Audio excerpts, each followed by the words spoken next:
जय हिंद दोस्तों, वंदे मातरम। मौलाना तौकीर रजा और उसके गुर्गों पर चला सरकारी हंटर अब सपाइयों को दोस्तों बहुत ज्यादा तकलीफ दे रहा है। दरअसल अब उत्तर प्रदेश की राजनीति में एक नया तूफान खड़ा हो गया है। समाजवादी पार्टी के वरिष्ठ नेता आजम खान ने आई लव मोहम्मद विवाद को सांप्रदायिक सद्भाव को नष्ट करने की साजिश करार दे दिया है। और इस बयान में आजम खान ने दोस्तों कहा है कि यह पूरा का पूरा प्रकरण सद्भाव बिगाड़ने की सुनियोजित चाल थी जो बरेली में हिंसा का रूप ले बैठी। अब दोस्तों ये बयान ऐसे समय में आया है जब बरेली हिंसा के मुख्य आरोपी मौलाना तौकीर रजा खान और उसके गुर्गे जेल की सलाखों के पीछे सड़ रहे हैं। योगी आदित्यनाथ सरकार की सख्त कार्रवाई ने न केवल दंगाइयों को सबक सिखाया है बल्कि सपा जैसे दलों को भी अब बेचैन कर दिया है। मौलाना तौकीर पर चला योगी बाबा का बुलडोजर और एक्शन सपाइयों को अब बहुत ज्यादा तकलीफ दे रहा है। आजम खान का दोस्तों यह बयान साफ इशारा करता है कि सपा अभी भी उन अराजक तत्वों के साथ में खड़ी है जो शांति भंग करने की कोशिश कर रहे थे। क्या यह बयान समाजवादी पार्टी की पुरानी राजनीति का हिस्सा है या फिर चुनावी लाभ की चाल है? आजम खान ने दोस्तों अपने बयान में यह भी जोड़ा है कि इस मसले को बातचीत से सुलझाया जा सकता था, लेकिन सरकार ने सख्ती बरती। समाजवादी पार्टी क्या गुंडों से, दंगाइयों से बातचीत करके मसला सुलझाने की सुझाव दे रही है? दोस्तों सवाल यह है कि क्या दंगाइयों से बातचीत करके शांति कायम की जा सकती है? बरेली में 26 सितंबर को आई लव मोहम्मद के नाम पर आयोजित प्रदर्शन हिंसक हो गया था, जिसमें पुलिस पर पथराव हुआ, वाहन फूंक दिए गए, शहर में अराजकता फैली। पुलिस ने मौलाना तौकीर रजा को गिरफ्तार कर लिया जो कि इत्तेहाद मिल्लत काउंसिल का मुखिया है।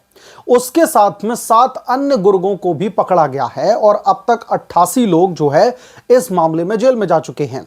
योगी सरकार ने दोस्तों पहली बार यह कार्रवाई करके समाजवादी पार्टी के जो गुंडे हैं, कह लीजिए समाजवादी पार्टी को जिनका समर्थन प्राप्त होता है, वो बहुत ज्यादा बेचैन हो रहे हैं। उनके भड़काऊ बयानों के लिए जो तौकीर जाना जाता है उस पर कुछ भी आजम खान की तरफ से नहीं बोला गया। यह गिरफ्तारी दोस्तों योगी की शून्य सहनशीलता नीति का सीधे तौर पर हिस्सा है, जहां पर दंगाइयों को 72 हूरों के दर्शन करवाने की बात नहीं बल्कि कानून को सख्त पालन करवाना है।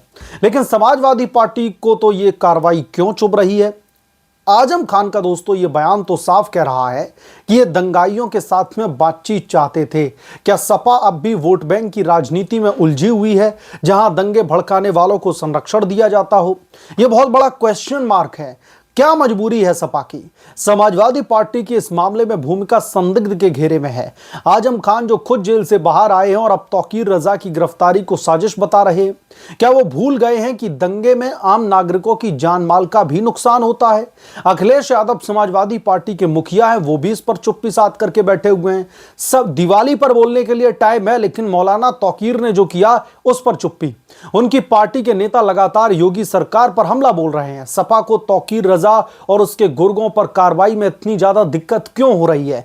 बार बार ये सवाल समाजवादी पार्टी को कटघरे में खड़े कर रहे हैं, क्योंकि ये उनके वोट बैंक को चोट पहुंचा रहा है। समाजवादी पार्टी की पुरानी आदत है दंगाइयों को संरक्षण देना, भड़काऊ तत्वों को बढ़ावा देना और फिर सद्भाव की दुहाई देना। अखिलेश यादव के शासन में दंगे आम थे, लेकिन योगी के राज में कानून का राज है। आजम खान का बयान तो सपा की हताशा का सबूत है। वो जानते हैं कि योगी की सख्ती से उनका राजनीतिक आधार खिसक रहा है। अखिलेश यादव को याद दिलाना यह जरूरी है कि वो विपक्षी नेता है, ना कि दंगाइयों के वकील, और ना ही आप दंगाइयों के नेता हैं। आप विपक्ष में हैं। योगी सरकार अगर कुछ ऐसा काम करती है जो जनहित में नहीं है तो आप उस पर सवाल उठाइए। दंगाइयों के ऊपर एक्शन हो रहा है, उस पर क्यों?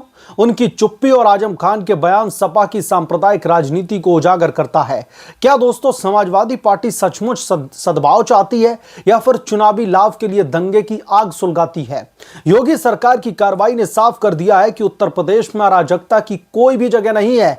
मौलाना तौकीर रजा खान जैसे अराजक तत्वों को जेल में सड़ने दिया जाए ताकि शांति कायम रहे। सपा को अपनी राजनीति सुधारनी होगी, वरना जनता उन्हें सबक सिखाएगी।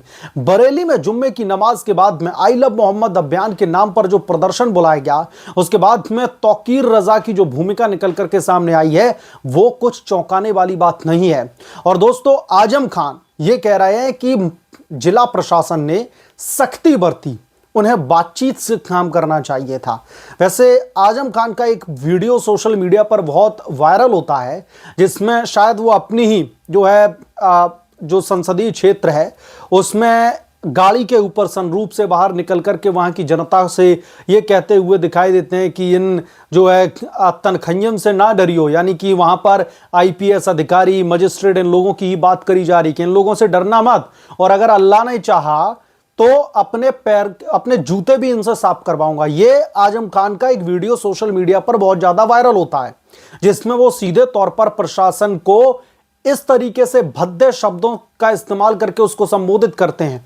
और ये आजम खान कह रहे हैं कि जो दंगाई थे, जो आई लव मोहम्मद के नाम पर जो वहां पर प्रदर्शन किया जा रहा था, फिर उसके बाद में वो प्रदर्शन हिंसक रूप ले लेता है, उनसे बातचीत की बात कर रहे हैं। और आजम खान को मैं याद दिलाना चाहता हूं बरेली का वो वीडियो। अगर आजम खान ये कह रहे हैं कि प्रशासन ने बातचीत करने की कोशिश नहीं की, तो मैं याद दिलाना चाहता हूं कि आई लव मोहम्मद के नाम पर जब प्रदर्शन हो रहा था तो वहां पर उत्तर प्रदेश की पुलिस ने यह भी उन लोगों को कहा कि जो होना था अब हो गया, आप लोगों ने प्रदर्शन कर लिया, आपने जुम्मे की नमाज कर ली, सारी चीजें हो गई हैं, अब आप कृपया करके घर चले जाइए। लेकिन नहीं, इनको तो हीरो बनने की जरूरत थी, क्योंकि तौकीर के कहने पर या फिर किसी के भी कहने पर वहां पर भीड़ इकट्ठा हुई थी। उन्हें कैसे अपने आकाओं को जो है नीचा दिखा देते, कैसे उनके एक्सपेक्टेशंस पर खरे ना उतरते। पुलिस के समझाने के बावजूद भी वो लोग वहां से नहीं हटे, सांप्रदायिक नारे लगाने लगे, और जब माहौल बिगड़ने लगा फिर उत्तर प्रदेश की पुलिस ने डंडे बरसाए, फिर उत्तर प्रदेश की पुलिस ने जो है जरूरी कार्रवाई की। और आज एक सरगना गिरफ्तार हुआ है, वसीम करके। उसने तो दरोगा की जो है मैगजीन, कारतूस छीन लिए थे, सरकारी उपकरणों को छीन लिया था। ऐसे लोगों से आजम खान कह रहे हैं कि उत्तर प्रदेश के प्रशासन को बातचीत करनी चाहिए थी। आजम खान, मुझे समझ में नहीं आता कि किस मिट्टी के बने हुए हैं। दंगाइयों से बातचीत की बात कर रहे हैं, योगी सरकार की नीति पर सवाल खड़े कर रहे हैं, वहां का प्रशासन बहुत सख्त हो गया है, ऐसा लग रहा है आजम खान को। दंगाइयों से उन्हीं की भाषा में बात करनी चाहिए।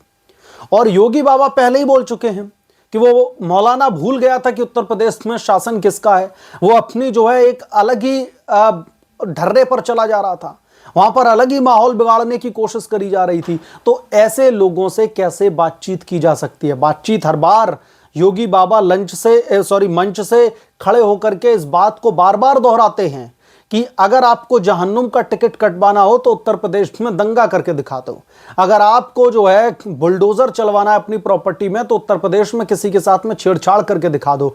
गुंडई, माफियागिरी सब कुछ लग चुका है योगी के राज में।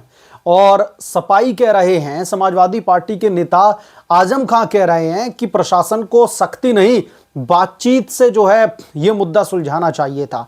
किन लोगों से बातचीत की बात कर रहे हैं आजम खान? जो पत्थर लेकर के पुलिस के सामने खड़े हैं, पुलिस वाला मुंह से कुछ बोलता उसको पत्थर मारने के लिए तैयार खड़े हैं। ऐसे लोगों से बातचीत की उम्मीद लगा करके जो है उत्तर प्रदेश की पुलिस जाए, अपना मुंह फुड़वाना है इन पत्थरबाजों के सामने जाकर के। तो आजम खान के इस बयान को लेकर के दोस्तों अब पूरे देश में राजनीति होती हुई दिखाई दे रही है, और मुझे उम्मीद है कि आजम खान के इस बयान पर उत्तर प्रदेश के मुख्यमंत्री योगी आदित्यनाथ की तरफ से भी कोई तीखी प्रतिक्रिया निकल करके सामने आएगी। जैसे ही कोई प्रतिक्रिया निकल करके सामने आएगी, जैसे उत्तर प्रदेश की भारतीय जनता पार्टी की तरफ से आजम खान के इस बयान पर कोई भी स्टेटमेंट आएगा, मैं तुरंत आपके बीच में लेकर के हाजिर हो जाऊंगा। बहरहाल आप क्या सोचते हैं इस मामले को लेकर के, आपकी क्या राय है, कमेंट करके जरूर बताएं। जल्द मिलूंगा किस दूसरे बड़े अपडेट के साथ में, तब तक के लिए धन्यवाद। अगर आप लोग चैनल पर नए हैं तो प्लीज चैनल को सब्सक्राइब कर लें, साइड बने बेल आइकन को जरूर प्रेस कर लें, ताकि जब भी मैं कोई नया अपडेट लेकर के आऊं तो उसकी जानकारी नोटिफिकेशन के जरिए सबसे पहले आपको मिले।